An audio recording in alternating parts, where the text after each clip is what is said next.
Hey friends, welcome to the Veterinary Life Coach Podcast. Today I have a fantastic guest for you. His name is Dr. Steve Oehley, and he is a veterinarian in New Zealand. So it's morning there and afternoon here. He is also a career coach, and he is the host of the Next Step Vet podcast. Welcome to the podcast, Steve. I'm so excited to have you here. Thanks for having me on, Julie. I love meeting new veterinarians, and we've already met because I guested on your podcast. So I'm just delighted to talk to you again and see what we can bring to the veterinarians out there. Awesome. We'll see where we go. Yeah. So can you start by telling us your veterinary story? That's a question I like to ask everyone. How did you get started down this veterinary road? Sure, Julie. So we'll wind back the clock about 10 years. So I started out, graduated from Massey University in New Zealand, and started out in mixed animal practice in rural New Zealand, doing 3 years of cats and dogs, sheep and cows, deer, horses, everything in between. It was a real shock to the system. So I'd come Sounds from fun but difficult, right? Yes, it was a good challenge though. So I had 5 years of having an absolutely awesome time at uni with some of my best friends, and then I suddenly found myself in an isolated rural town, and really out of my depth. I hadn't really completely prepared myself for what the veterinary career was going to be. I was probably quite young and immature going into vet school, and so actually getting out into the profession was a shock to the system. But after a really challenging first year as a vet, where I felt massively out of my depth, I did get to a stage where I really started to enjoy being a clinical vet and the variety that a mixed animal vet brought. So I did that for 3 years, and then naturally, as someone gets into their mid-20s, I found a girl that I was interested in, and we moved to a different practice. And so I did 2 years there in another practice in New Zealand. And then we headed overseas to the UK, where I did locuming for about a year, and then came back to New Zealand. And this is where my veterinary career started to get quite rocky. So for the first 5 or 6 years, I had my ups and downs in my vet career, but overall really enjoyed it and got to experience all the different varieties and aspects of being a vet. But what happened after coming back from overseas was that we decided to move to a place in New Zealand called Papamoa, which is a beautiful beach town and a lovely place to live. And the only job going at the time was work at a corporate small animal clinic. And I found myself really unhappy in that job. So I was consulting, doing about 30 consults a day, just finding the work quite unrewarding, pretty repetitive, the clients extremely demanding. And while I knew I was unhappy and probably that something needed to change, there was this moment where I came home after yet another long day at work, and my partner said to me, "Steve, I don't look forward to you coming home from work." That's not good. No, and that was the day I realized that something needed to change.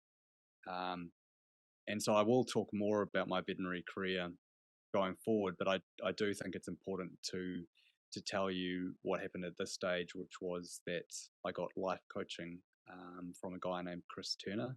He was an ex-dairy farmer. And I'm sure our conversation will get to the finer details of what I learned from this experience. But the long and the short of it was that it forced me to reflect on who I was as a person and where my career was going. And I knew that I needed to make a change out of clinical practice at that time. And so coincidentally, at the time, there was a job going at a drug company, working as a kind of like a technical vet, and doing a bit of marketing. And I applied for this role and was lucky enough to get it. And this really made me realize, I found myself in a role where I was doing work better suited to who I was as a person, and really using my strengths and feeling more valued and feeling like the work was more rewarding. And that's not to say that the job was perfect and that I didn't miss aspects of being a clinical vet, but yeah, really enjoyed this change. Um, and from there, I probably would still be in a similar role to that now, but our life circumstances changed. And something that I haven't told you about this job that I was in was that I was commuting quite a lot just to get to work. Mm. And then we had a baby girl, one of the happiest days of my life. That's, And I know. I'm so, yeah, kids are their best, right? yeah, and so I continued doing that job, but it became very clear that it was not going to be sustainable long term. And we ended up moving to another town to be close to my in-laws. Um, and I had to resign from my previous job. And since then, have been back in clinical practice.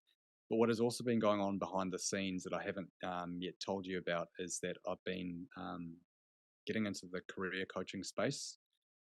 So through doing that life coaching, it made me kind of like realize what my strengths and interests were. And the last couple of years, I've been doing a deep dive into what makes a meaningful career. And so, what I do on the side, on top of my work as a clinical vet, is I coach other vets stuck in their career. I love that. And I think that's probably where we get to the point where we're at 10th of June 2023. Well, tell me what you find helpful about life coaching, because I interview a few life coaches on the podcast, but not a lot. And so I really do think that it's something that's a lot of people don't know about. And because you've been coached and I've been coached through life coaching, and now you're doing the career coaching, tell me a little bit about that. Like, why do you think it's important? What's great about it? I think personally it does come down to the life coach that you do get. Mm. Because life coaching is quite a vague term, I imagine that there would be some life coaches out there that aren't very good at what they do. I was lucky enough. Yeah, you're probably right. I was lucky enough that I met a guy who actually really was good at what he does. And for me, what that was right at the start of the coaching. What he got me to do was to start journaling um, both emotions that were coming up during the day and a few successes from the day. Hmm. And what that did was it forced me to actually consider my emotions more deeply than just, at the start of the coaching, I'd come back after a day of work and think, you know, today sucked. I feel grumpy after a day of work. And I did this for a few weeks and I started to think this journaling was a complete waste of time. But then after I would journal more and more, I started to notice specific emotions as they were coming up during the day. So where previously I might have said I felt grumpy after a long day of work, or clients made me feel like banging my head against a brick wall, um, I then started to get more specific. So I would actually notice that I would be doing a morning of consults and be having a perfectly enjoyable morning. And then one particular client would walk in and completely drain me of energy from one conversation. It also highlighted parts of the job that I still actually enjoyed. So I'd noticed that I really enjoyed having banter with colleagues or working with a nurse in surgery.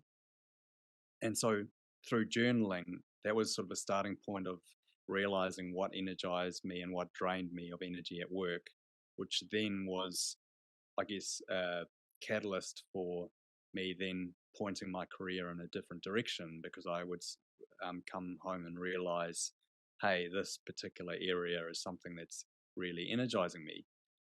The other side of the journaling was, journaling successes from the day. And I want to go back a bit, and both for me and for other vets.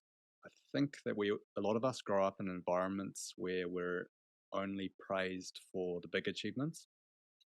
So I grew up with conservative South African parents where it was sort of expected, academic success and other success was sort of expected, and you'd only really be celebrated if you had some big win. But what the journaling did was it forced me to reflect on the small wins in the day. So right at the start of the coaching, I really struggled to come up with 2 or 3 successes from the day. But after doing the journaling for a while, I started to really notice and celebrate the small wins. Like, for example, if I made a colleague laugh, when I formed a genuine connection with a client, or even just enjoying sipping on a cup of coffee at morning tea. And so by identifying these little successes, it slowly improved my mindset and has made me a more positive person than I was at the start of the coaching. And that's the magic of coaching, I think, is just giving you the tools to allow you to, first of all, get to know yourself, right? Because you had to realize that you were looking at all these negatives and why you were so stressed out, and realizing that you didn't notice the good things, and then retraining your brain to Yeah, notice the good. And I love that about it, because that's where it's at. yeah. So what about this? Oh, go ahead. I was just going to say, Julie, the other thing I wanted to say about the life coaching, because that wasn't, the only part of it. Sure. And it's probably too hard to explain every aspect of the life A coaching. But lot, right? There's a I lot think, involved. I think what Chris was really good, my life coach was really good at doing, was he would do all the listening, and he was very good at bringing to surface issues that I was having at the time. So we looked at every aspect of my life from what do we look at? From emotions to finances to relationships to health and physical to career, to even an intimate relationship.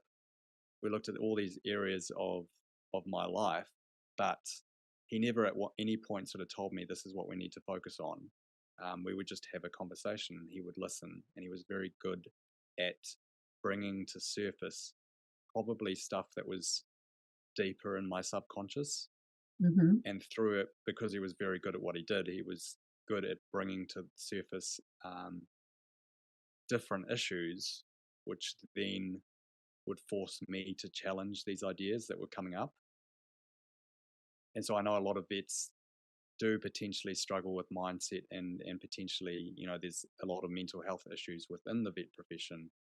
The more that this thinking gets exposed, the more that you can then question, like, for example, if you're often having quite negative thoughts about yourself, if you've got a good life coach that exposes these thoughts, you then can start to actually look at them and reflect and say, oh, hang on, maybe, I'm not that useless, or I'm not that bad at this or that.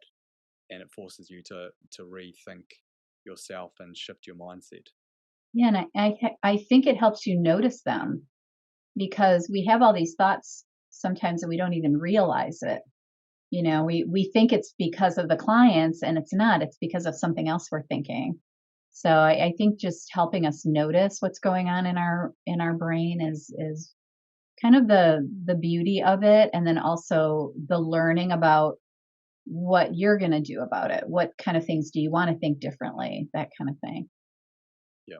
Yeah. So I'm just going to flip a question on you, Julie. Okay. Is what would be because it's probably too hard to explain the life coaching that you do, what would be if you could only do one thing for your life coaching when you're coaching other people, what would be the thing you choose to do? Um, do you mean as far as what part of their life would I choose to work on, or what am I trying to unlock when I'm coaching them? Or more just like one tool from your toolbox. If you only had one tool Oh, from your life coaching toolbox, what oh would it be? boy. Well, I love that you said journaling, because I think that is, I sometimes call it thought dumping, or mind downloading, or that kind of thing, but just trying to create awareness about what's going on. And I call it the Chihuahua brain, that primitive brain.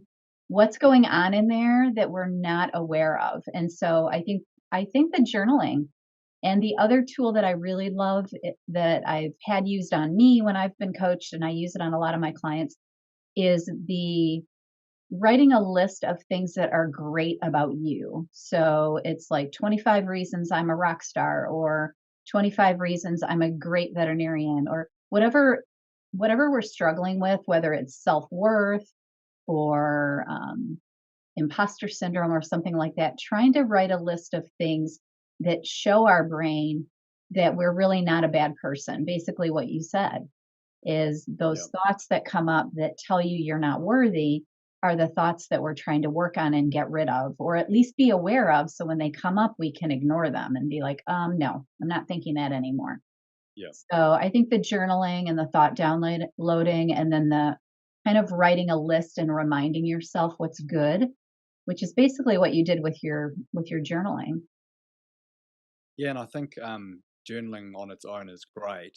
But then if you're not also having tools to encourage you to think more positively and shift Yeah. your mindset, then potentially you could just journal, all these negative things you're thinking about yourself. And I mean, I'm still sure that journaling would help, but there does have to be a sort of positive shift to it, which is why I believe the success log, which I still do to this day, Hmm. is really important in terms of, you know, like really forcing your brain to think about positive things about yourself or positive things that have happened during the day.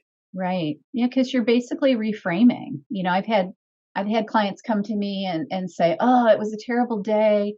This one client was mean, blah blah blah," and they'll tell me the whole story, and I'll say, "Okay, what else happened? Like, how many clients did you see today?" And they'll say, "Oh, I saw 25." Well, what were they all mean, or just this one? And they'll Yeah, say, "Well, just that one." And okay, well, what's the percentage then of clients that are mean today? And just yeah, trying to kind of challenge those thoughts that we think, oh, because one client was mean, now they're all mean. yeah, And that's kind of, what we all tend to do, right? yeah. And that's why your success thing works so well. So tell me, we've got a lot of new grads, at least here in the United States, that just got out of school. They're brand new baby veterinarians. What advice would you give to them starting out to try to either prevent what you went through and getting really discouraged, or maybe opening their mind up to the potentials? Because you changed jobs multiple times too, and that's Sure. what you coach So people on, right? yeah, so before getting into what I actually coach other vets on, I think definitely the journaling, which we've already just talked about, as a new grad would be something helpful. I think maybe, realizing that that first year is going to be challenging. So the first 6 months of my career were definitely the hardest. I've still had my low points and challenges, but those first 6 months are particularly hard. And I think there is an element of just having to have a bit of resilience and realize that that first 6 months to a year in particular is going to be challenging. The journaling is going to help you keep things in perspective and keep you in a positive mind frame. Once you've worked for about 6 to 12 months, at the very least, it's at this point then I would recommend that people start looking at different areas of their career. In particular, for the purpose of today's conversation, because we don't have 3 or 4 hours to talk about this, I think a couple of We things could that I want talk to talk about it that long, right? I know that no one's going to switch on for a podcast for 3 or 4 hours, or at least 90% of you aren't. So we're going to try and keep this shorter than that. So That's right. if I'm going to pick a couple of things, number one would be identifying your strengths, Mm, which I don't mean, you know, uh, identifying that maybe surgery might be a strength of yours, or radiology. I'm talking more bigger picture strengths that can apply to not just veterinary but any other career. And the way to do this is by doing the Clifton Strengths Finder assessment. mm, Now, I don't get any financial compensation for recommending this assessment. But it is the most valuable tool that I have found for really figuring yourself out. So before doing the Clifton Strengths Assessment, I'd probably done Myers-Briggs, I'd done disc profiling, I'd done daily horoscopes, and even the Hogwarts sorting hat quiz on Facebook. Love it. But none of them really made me understand myself as well as doing the Clifton Strengths Assessment. And the reason that I have confidence recommending this to other people is that it's been done by close to 30 million people worldwide. And there's research to show that people that use their strengths on a daily basis are more likely to be engaged in their work and happier in their life. So what the Clifton Strengths Assessment does is you get asked about 150 to 200 questions, and after answering these, it highlights your strengths from number 1 to 34, focusing in on your top 5 strengths. And these are, as an example for myself, my top 5 strengths were futuristic, strategic thinking, communication, ideation, and resourcefulness.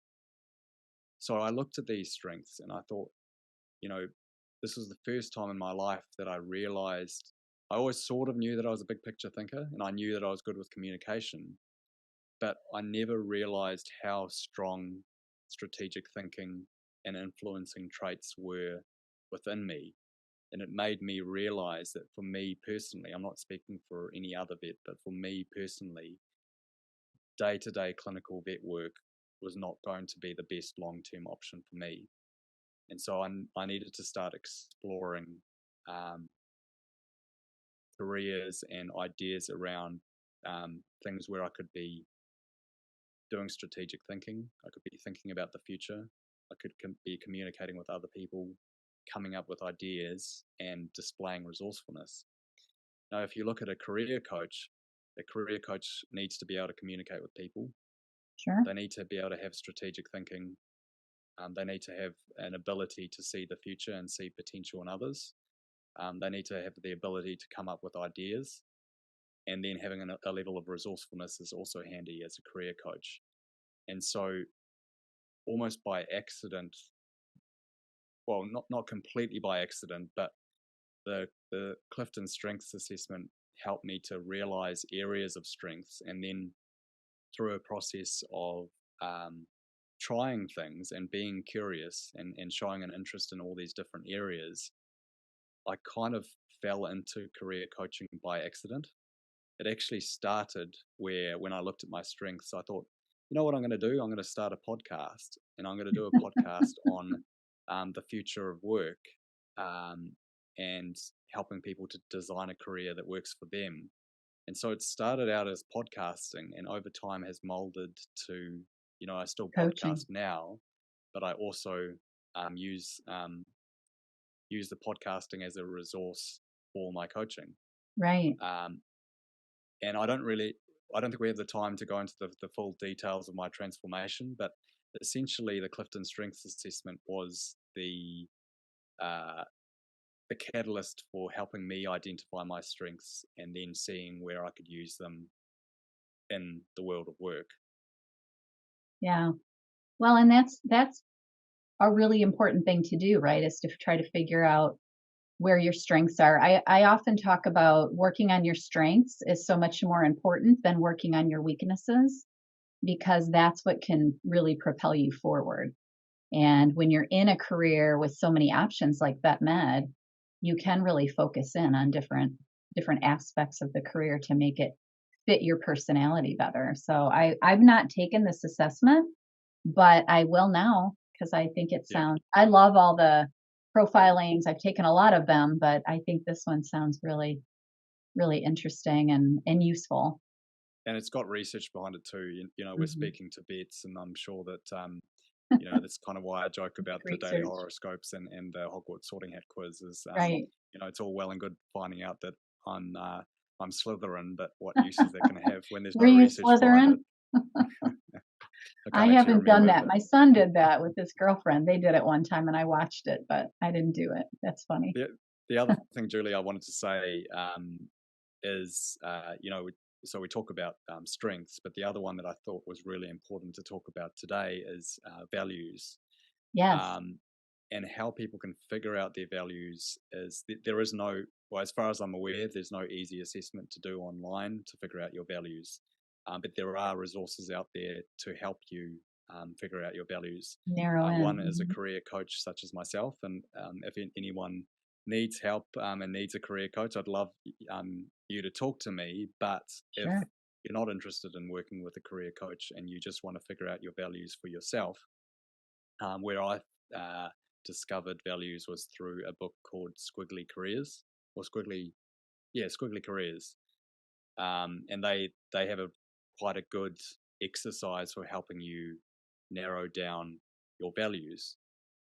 So values, I don't know what experience you've had with values, Julie, but values often, or at least from my perspective, I see values, or used to see values, as kind of this cringy thing that companies Exercise, have. right?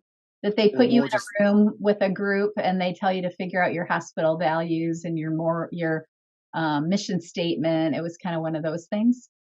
I saw it more as the experiences that I had would be working at a company where they would have their values on the wall, and you'd look at them and you'd think, it's all well and good saying that you care about relationships and community and the environment, but you've got to walk the talk. Right. The difference with doing values for yourself is it's really personal to you. And so what they generally do is try and get you down to less than 5 values, but ideally 3 or 4 core values. So my core values are friendship. Now I'm going to seem like an idiot because I don't know if I can remember these off the top of my head.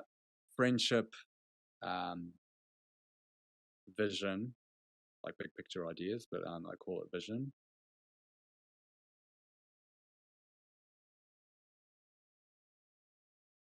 Freedom. And what's the other one?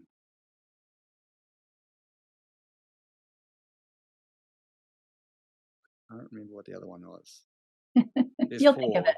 But yeah, anyway, the long and the short of it is it's all well and good using your strengths, but if you are in a workplace or a career that doesn't align well with your values, then you likely won't. Oh, that's the other one. Number 4 for me was meaning or purpose. Meaning, yeah, purpose. A lot of us have that one, right? Yeah. So in order, it's actually from 1 to 4 is friendship, meaning, vision, and freedom. Freedom. And they're very kind of like vague terms, but within each of those values is actually a description that's personal to me. So for me, friendship is about feeling part of a community. It's about having friends both within and outside of the workplace, and being able to have conversations with people. Then if we look at meaning, it's sort of speaks for itself. It's doing something that feels meaningful to me. And then vision is about being able to come up with big picture ideas and express creativity on a daily basis, which is something that I wasn't really getting to do a lot as a routine clinical vet. And then finally, freedom is both feeling in control of my time and also having a level of financial comfortability as well. Mm-hmm. So everyone's values are going to be unique to them. So even if there's someone on this listening to this podcast that has the exact same 4 values as me, what friendship means to them might be very different to what friendship means to me. But once you know your values, it then is a really good guide as to what sort of workplace or what sort of career you should be in. Right. And I think that a lot of them are deal breakers, right? Like you can't work for a boss who has a totally different value system than you have. It happened to me when I first started working. Yeah, I'm all about not lying, honesty, that kind of thing. And my boss would lie to clients and, just do things that I felt were unethical, and that it just can't you can't work like that. And Yeah. I think that's why having these values figured out is something that's going to help you design your career. Is that how you felt, that I need to design a career around these values? Yeah, 100%. Like not just the values, strengths and other things as well, but I think it is a core part of it. And if you haven't identified your values, yes, you might, if in your example of the boss who's dishonest, you might feel um, like something's not right at work and you just don't completely understand or know why you're not happy. Mhm. But if one of your values is massively out of alignment in a workplace, it might be quite clear. Like you might think to yourself, yeah, this is pretty obvious. My boss is dishonest and I really care about honesty. But if Right. it's something more subtle, like uh, freedom, as an example, is you might not realize that being, um, like someone else essentially telling you when you need to work and slotting you into these time slots, you might not realize that that's a big reason why you might not be feeling happy in a particular job, is because you Right. feel like you've got a lack of autonomy. And I'll actually say this, regardless of what your values are, three of the most important things in a job. This has been shown in Dan Pink's work in the book Drive. He talks about having mastery, which is being good at what you do, having autonomy, which is a sense of control of your time, and having a sense of purpose as well. So those three are Mhm. quite crucial to enjoying your job. Yeah. So that kind of brings me back to the new veterinarians. Is these are exercises that they can actually do for themselves to make sure that they know what direction they're choosing to go in, or if they're feeling out of alignment, why that might be. Is that how you would use it when you're career coaching? Yeah, 100%. And for people for a new graduate or a young vet that is maybe not happy in their current job, I would just encourage them to not jump to the conclusion that vet medicine is not for them. So there are genuinely going to be people listening to this podcast that maybe when they look at their values and they look at their strengths, they need to consider something other than clinical vet work. But I think there's a lot of vets within the profession that are potentially being lost out of the profession because they are in unhappy workplaces Mhm. and they're leaving because of the workplace that doesn't align with their values. And actually, if they were in the right supportive environment, they would enjoy, majority of the clinical work. So, um, strengths is great. Strengths is a big part of it, but identifying your values is probably going to be quite helpful to help you understand whether it's the job that's the issue or it's the career that's the issue if you're someone that's currently unhappy in your line of work.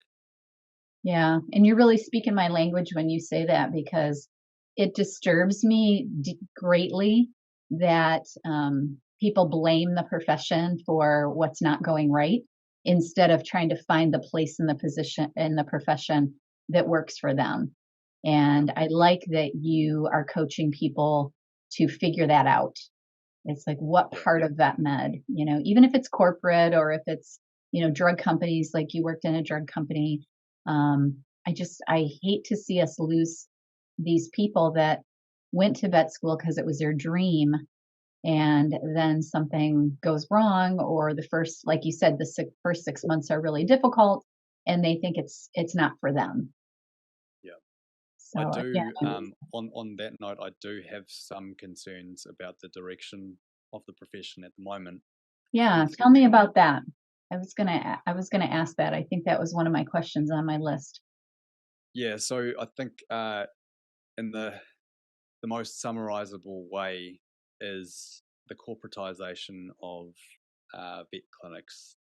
and what that brings is not, to me, is not healthy to the longevity of a vet in the profession. I'm not saying that all corporates are bad, but when you look at a corporate model, the number one indicator of success is money.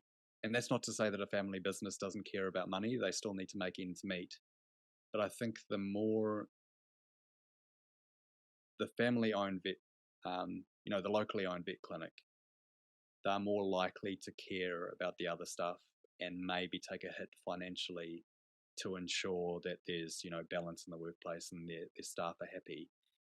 What's dangerous about the corporate model is that when money is the only focus, then it makes sense to treat a vet clinic like a production line and to treat vets like a production line worker. And so particularly in the context of a corporate small animal clinic, from a purely business sense, it makes sense to book a vet in for 30 consults a day and to have this system in place that they're, consulting all day and become like a robot that does, tons and tons of consults and bills as much as possible. And, it makes sense not to block out time for them to catch up on notes and not catch up on, reporting to clients. So what is happening with this sort of model, I think, is that when we go back to that meaning question, like doing meaningful work, if vets are being treated like production workers in a production line, then that is going to potentially suck a lot of the enjoyment out of the job.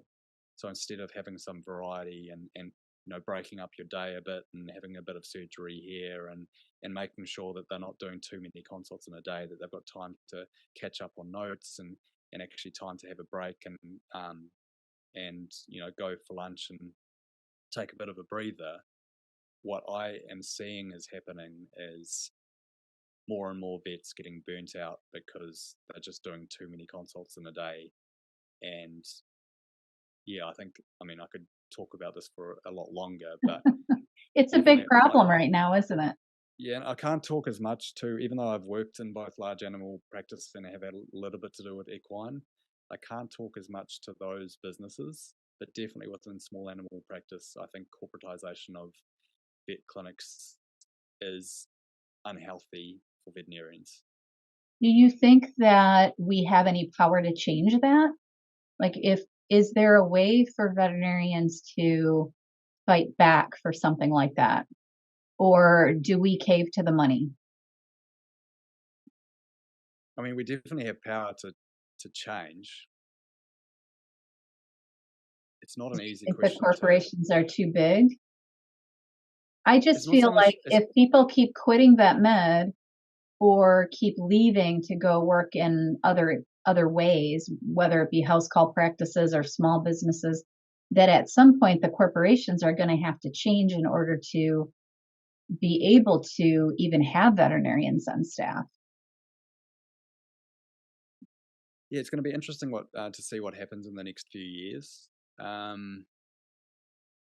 don't think there's a quick, easy fix. And I think one of the challenges is that as long as you keep a vet in practice for 5 to 10 years, even if they eventually get burnt out to the point that they leave the profession in one shape or form, you're still getting new grad vets coming through and you've still got that backup of vets coming into the system. I think the only way for it to change is if the working environment's so bad that we're losing significantly more vets out than we're putting in from, training and graduating vets. Right. So, So it there's ends a up lot being a numbers game, huh? Yeah, I mean, there's a lot that we can do, but I think at the moment, the only way I can see things changing is if the burnout problem becomes so bad, we're losing so many vets that actually corporates have to say, well, we can't keep, we're not hiring enough vets and we're literally losing money. If corporates start losing money, then things will change. Yeah, I kind of see that. I see the profession changing, not only going towards corporates, but it's getting very entrepreneurial. Like there's so many people that are starting new things. I've interviewed people that have house call practices and relief vet practices, and they're still corporations, I guess, but they're small. But trying to solve the problem by changing up the way we deliver our services. And so maybe that goes back to the strategic thinking, as we need to think more about this and how do we make it better. To give a bit more of a positive note on this conversation, one thing that is going to disrupt every industry in the next 5 to 10 years, maybe even sooner, and vet is not going to be immune to this, is the development of AI. And having been in the podcasting space, I do both editing of podcasts as well as stuff around social media. And in the 2 to 3 years that I've been in this space, I've seen a massive improvement in AI. And it is really not unrealistic to see a very near future where you don't need to be a qualified vet to be the person in the consult room. And by that I mean, imagine a world in which we hired twice as many nurses or people that were able to handle animals but weren't, qualified to give medications. But we had AI that, based on the history and the clinical findings, was 100 times more accurate than us at diagnosing illnesses.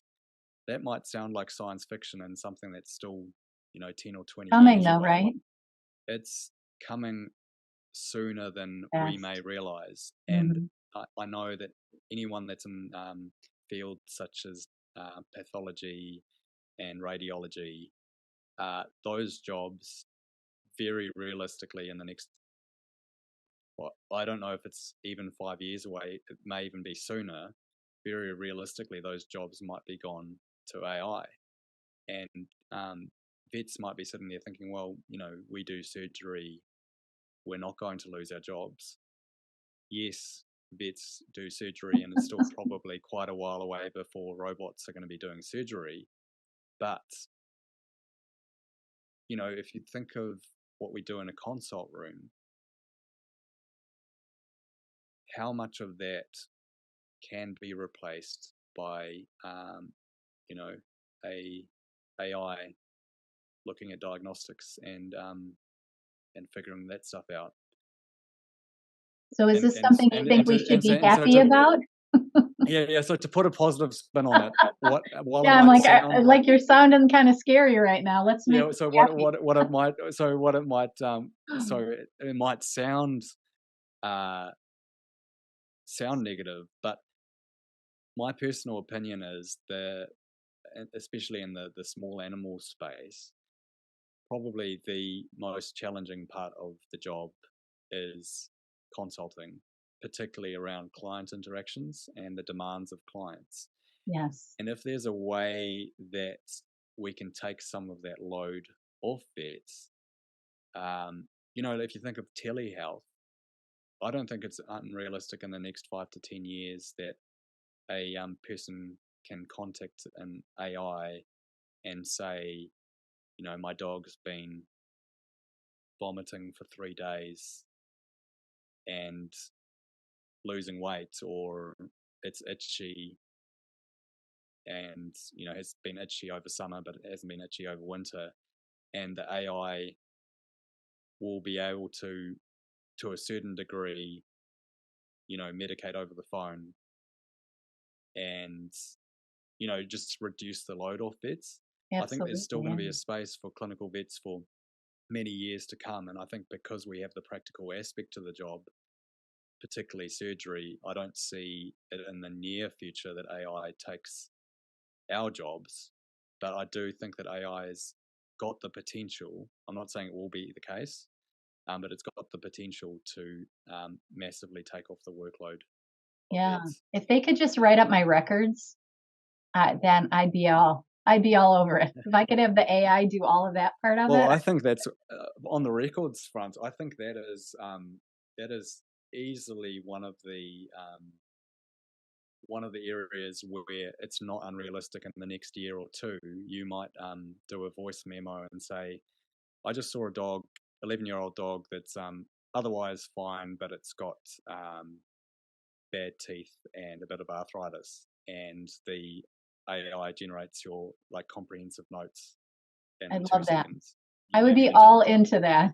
It's my least favorite part even of this that profession. alone is saving that's saving people potentially Sure. 2 to 3 minutes a consult. Yeah, that would save a ton of time. And it would make more profit for the corporations, right?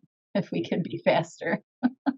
That's what we want. Oh, I love that. Yeah. Yeah. AI scares me a little bit, but maybe it's because I'm a little older and, I started vet med when you had to write your notes on little like note cards.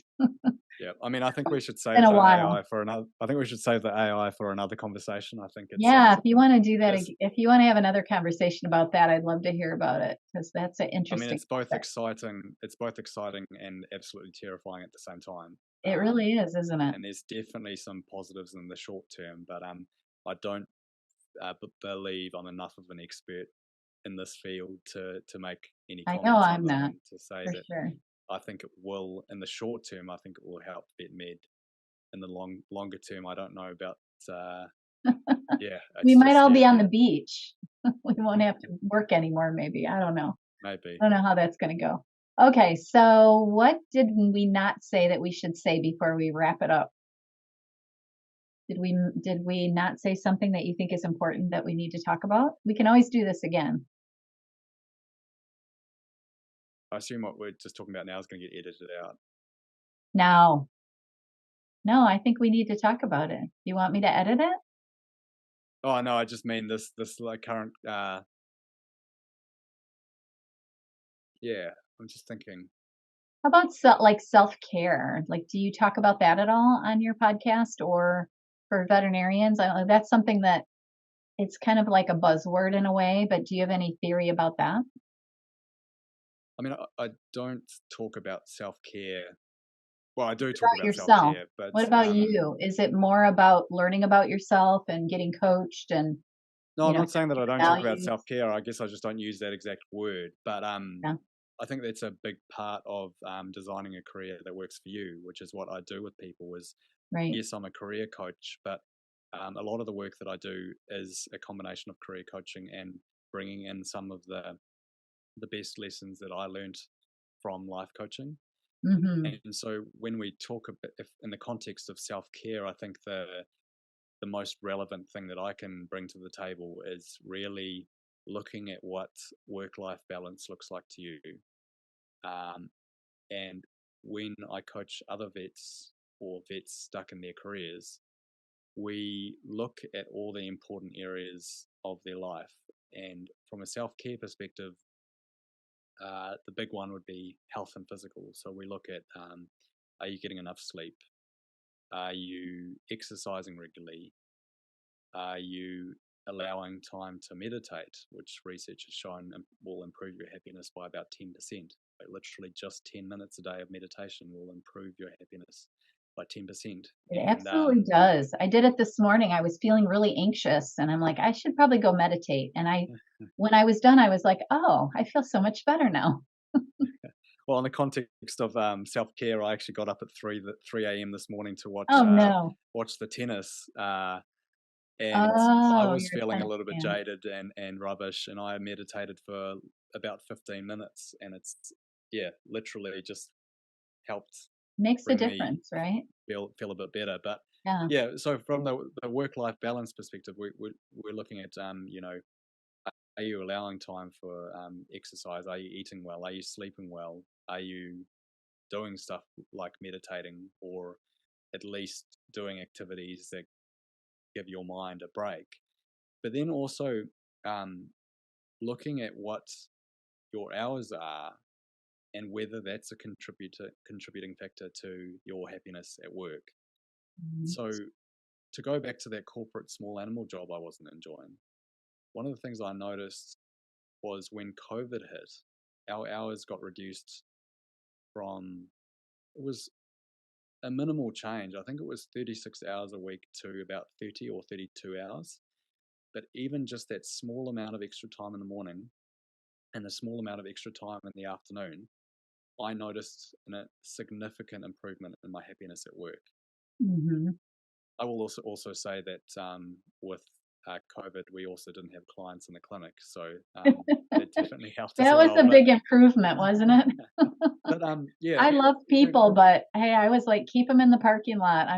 I'm cool with this. But every person is different in terms of what work-life balance looks like to you, and I'm sure that there's people that might be happy working 50 hours a week, but then Sure. if you're currently doing 60 hours a week, something needs to change. Right. And it's about finding what works for you. And then this goes right back to the journaling, because if you start to exercise more regularly and you start to eat better and you start to make an active effort to go to bed an hour earlier than you used to, and you notice that all of these individual things are improving your well-being, then by journaling, you're then actually acknowledging it, and it forces you to say, actually, hang on, sleep is really important to me, or, making sure that I go out for a run 4 times a week is really important to me. So from the self-care perspective, I'm not going to claim to be an expert in that area, but it's just looking at important areas in your life, such as exercise and nutrition and sleep, and how making some changes in your life will then improve your own self-care. Right. Well, and I encourage people to force that. If you are working too much, you need to force that issue. I ran a veterinary hospital for years, and if my vets would come to me and say, look, I just can't work this many hours. I've got kids, and I would just be like, all right, what do you think you can work? And we would work it out. And I know it's a little bit harder with the corporations, but because there's such a high demand for vet med right now, at least around here, I think that we can start to do that, is really set those boundaries. So I'm glad you said that. I agree with you. All those things are so useful. So tell everybody on this podcast where they can find you if they want to learn more. And we can do it again if you are enjoying this, because we have a lot more things I'm sure we could talk about. We have very similar ideas. So, where can they find you, and if they want to learn more? Yeah, so Your firstly, Julie, podcast, you have your yeah, shirt on. thanks. Yeah, thanks for having me on the on your podcast. No, I love it. It's fun. I'm sweating. It's hot here, but yeah, on the context of stuff we could talk about going forward, there's a lot of areas we haven't talked too much about the career side of things. In terms of, like, once you've identified your strengths and values, what you then do going forward, right, to develop your career. Yeah. And the stuff that I coach other vets in isn't stuff that I'm making up and just based on my own experience. It's actually based on some of the top career change resources in the world. So using your strengths, your values, your interests, and your purpose, and then there are tools for designing a career that works for you. So for people wanting to find out more about what I do, you can check out the podcast. That's Next Step Vet, although it might be easier for Julie to say without the Kiwi accent. And then they can understand you. If you I have want a Kiwi that works for me for years, so I'm used to it, I guess. If you want to reach out to me personally, you can email me at steve@nextstep.vet. That's steve@nextstep.vet. And I'll then put it in the finally, notes. if you just want to see some social content, you can see me on LinkedIn or Instagram. Both of those, which I'm sure Julie will be happy to link in the podcast. I will. I certainly will. Yeah. And we just had a conversation put out recently on your podcast. So this is the second time we've talked. And we'll definitely have to do it again. I love talking to people from other parts of the world. So yeah. I have a friend in Australia that I have on the podcast multiple times now. I have you in New Zealand. So yeah, I'd definitely be open to another conversation. Lovely. I love it. Well, I appreciate it so much. Any last words? Anything else we want to say, or should we wrap it up? I think we can pretty much just wrap it up there, but I will just say to anyone currently feeling stuck in your veterinary career, the most important thing you can do is just to take action of any shape or form, even if it's just making changes in your current working hours, journaling and identifying what energizes you and drains you at work, talking to people in jobs that they're actually enjoying, looking at your interests. There's a lot of things that you can do. I mean, it is useful to have a career coach, but if you don't want to get coaching and you're unhappy in your career, the most important thing to do is really to reflect and to take action, because most people are going to be working for 30 or 40 years, and it's a long time to be working and spending your some of the most the majority of your life if you're in a job that you're currently not enjoying. So take action, start to look at what energizes you and drains you at work, and start looking at what your ideal career looks like, and start designing a career that works for you. I love that. That's perfect. Take action. Got to do stuff, right? Well, I really appreciate you coming on the podcast with me and having this conversation, and I've really enjoyed talking to you. So hopefully we will do it again. Awesome, Julie. Thanks for having me on the show. All right. Everybody out there, have a beautiful week and do some journaling. I think that's really great advice. Bye, everybody. Bye, Steve.